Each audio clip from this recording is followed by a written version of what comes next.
What's up, fight fans? I'm J.Cotto, and once again, welcome back to J.Cotto's Fight Page. And we're going to talk about what to expect from the middleweight division right now, man. You know, Golden Boy fucked right now. So, you know, and it's good for them. You know, it's good for them. But they're fucked right now. And right now, you got Daniel Jacobs, who called out Billy Joe Saunders.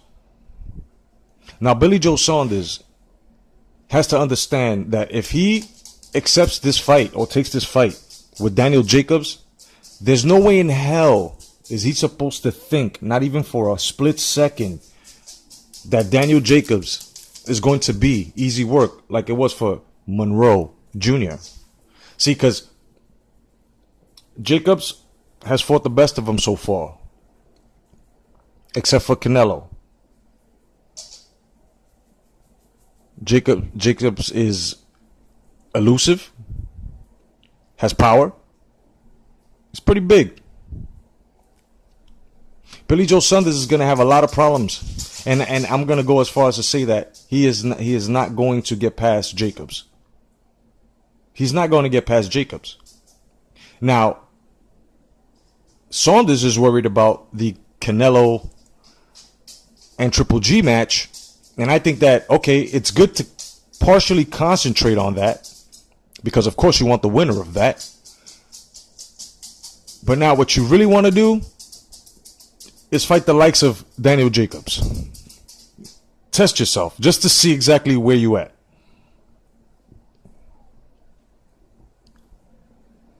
Because if he was to fight Canelo, as much as I don't like him because of his propaganda and all that bullshit, he'll put it on you. Maybe a little faster at boxing him, but Canelo's one of the elites. Then you also have, like I said, Triple G, who cuts the ring off marvelously. You're going to have problems. The best thing for you to do, take the Jacobs fight and get it on. Now, what happens if Jacobs surpasses Lemieux and becomes new WBO champ? We can possibly see a Triple G, Jacobs 2, or an Alvarez Jacobs, which both sound fucking good. They both sound fucking awesome.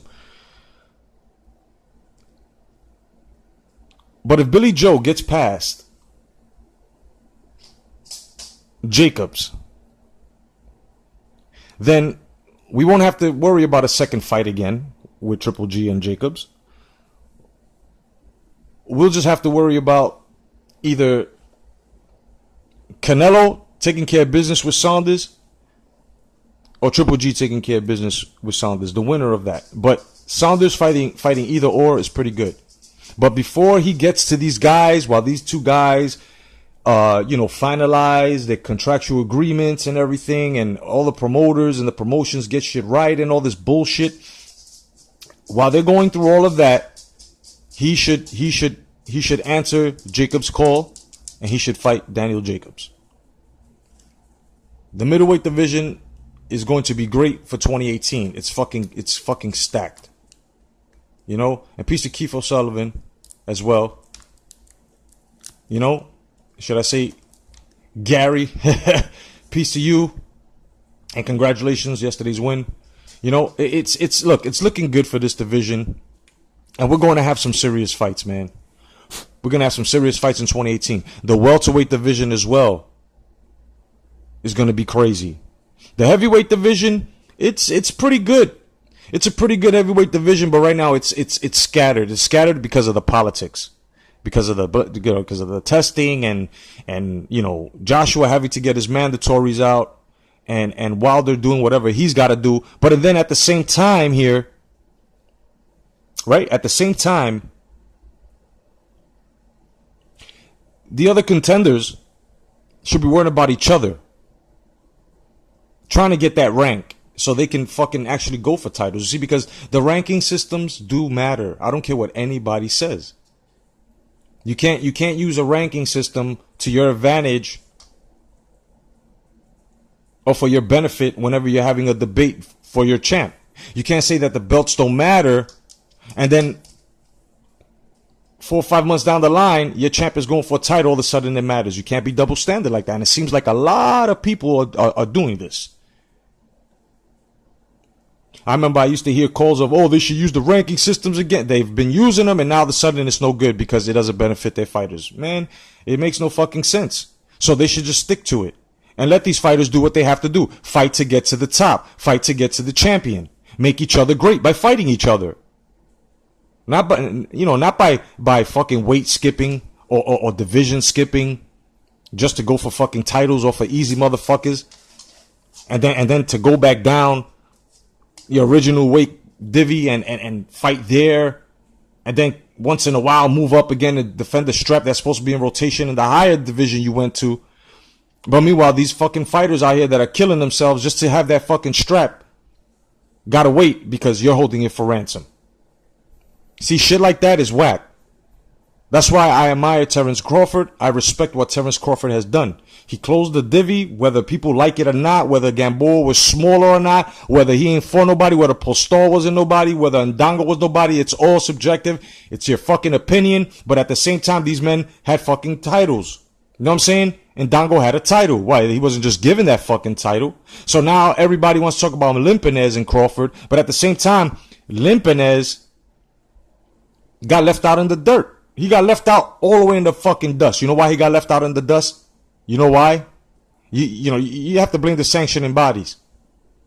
The man just unified, and 2 months later, you guys wanted a fight? You guys wanted him to defend the title? Without giving this man proper rest 3-4 months? Like you guys have done with other champs? So already that Terence Crawford beat the politics and was able to unify in a fucking bitch-ass era like this one, right?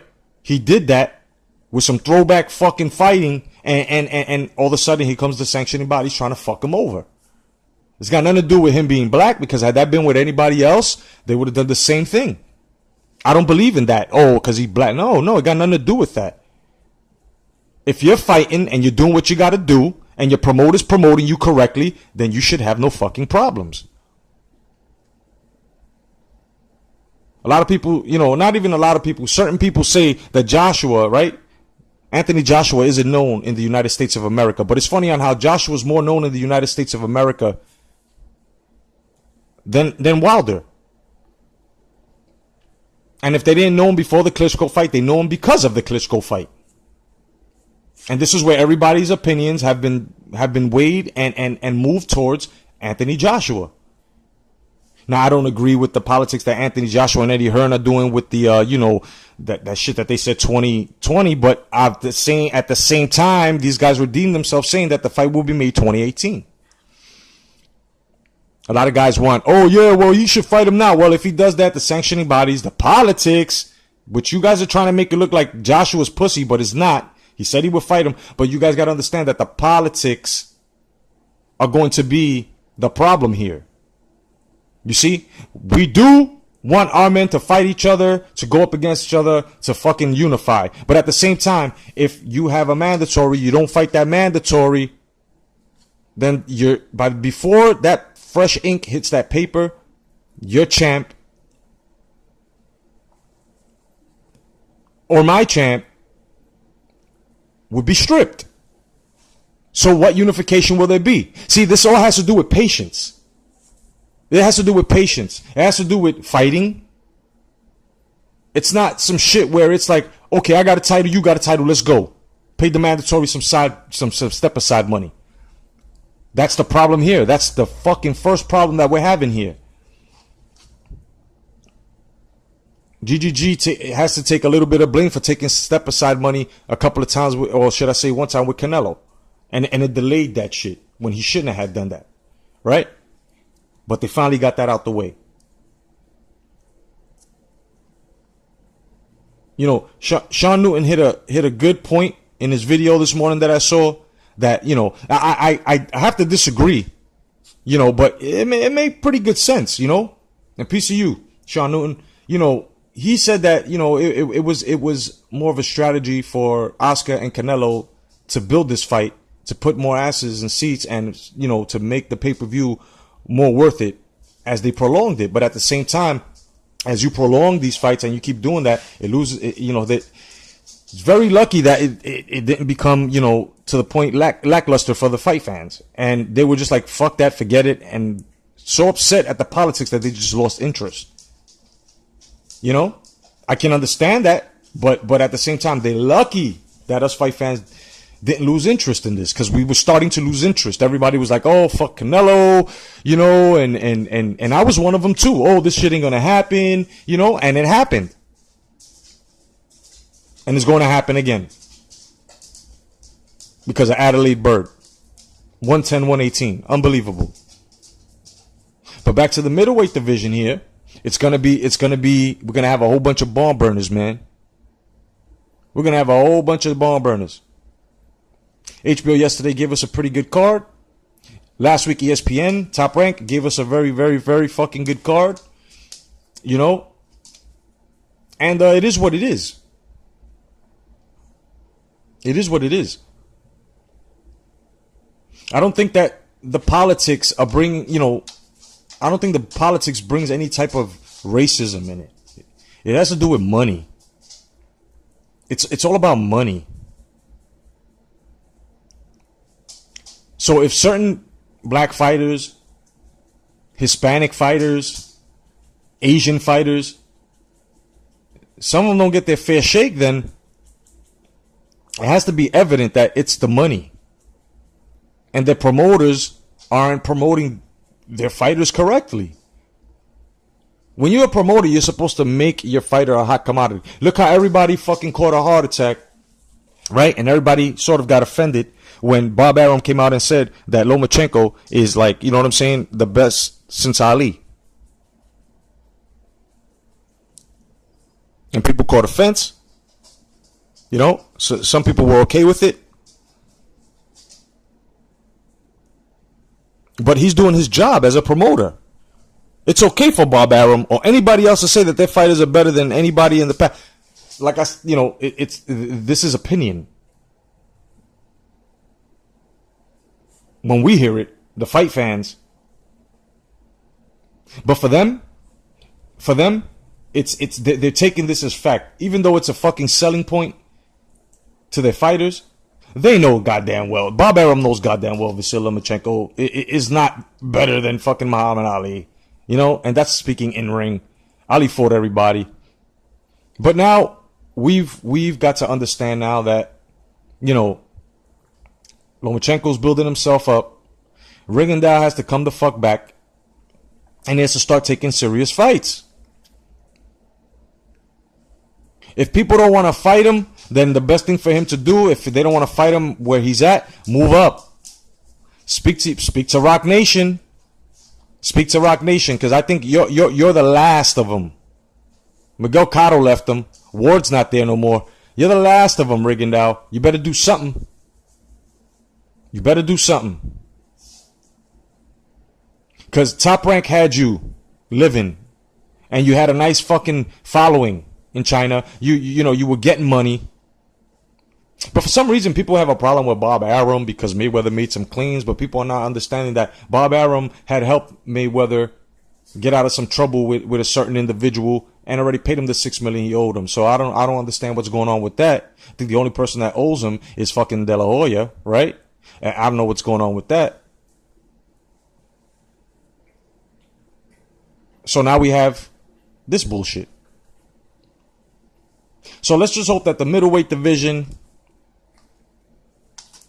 stays on fire and becomes a fucking barn burner, man, by the time we get to mid-2018. And these promotions and fighters give us the fights that we want. Not the fights that they want us to see, that they feel we need to see. No. Remember what I said, fight fans. The power is in your hands. Otherwise than that, thank you for joining my fight page. I'm J.Cotto. Have a great week. God bless. Stay vigilant. Peace.